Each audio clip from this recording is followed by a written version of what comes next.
It almost sounds as though waiving extradition is a better course. But this whole thing makes no sense to me because the crime in question took place in 1960.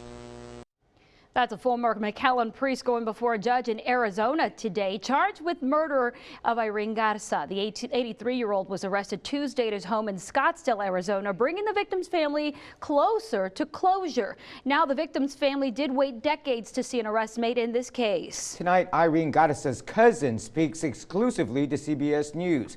Our Annalise Ortiz is live in McAllen with her emotional interview for 48 hours. Annalise. Marcy Eddy, in April of 1960, Irene Garza came to confession here at Sacred Heart Catholic Church in McAllen, where John Fite served as a priest. Now that priest, who was the suspected killer, has been arrested, Irene's family says that she can now finally rest in peace.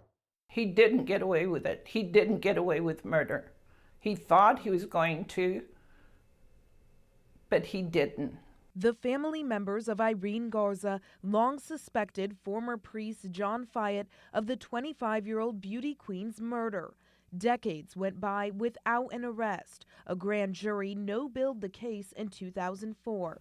Her cousin, Noemi Ziegler, feared the case would remain unsolved. I started losing faith a little bit in the legal system. But when a new district attorney took office in Hidalgo County in 2015, Ziegler says that faith was restored. The DA, Ricardo Rodriguez, has done nothing but shown respect, compassion, and when I would speak with him, it showed that he cared, something that was never allotted to us from the last administration. Now, 55 years after Irene's death, an arrest has finally been made. The indictment and being charged with murder makes me feel like my side of my life work is over. Finally, her voice was heard from the grave.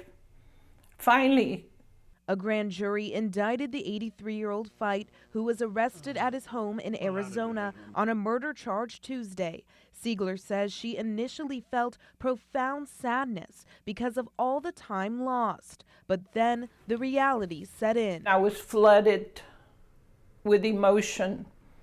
It completely took me off my feet. I cried at least 6 hours. I cried till I lost my voice.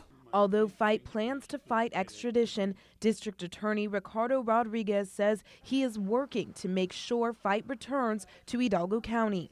Ziegler hopes that's when she can face him after all these years. I would like to stare in his eyes so he can know that Irene did not die that day.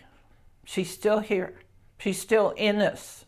And I want him to look in my eyes and see Irene's spirit there. Fite has another hearing scheduled in Arizona on February 24th. Live in McAllen, Annalise Ortiz, CBS 4 News and ValleyCentral.com.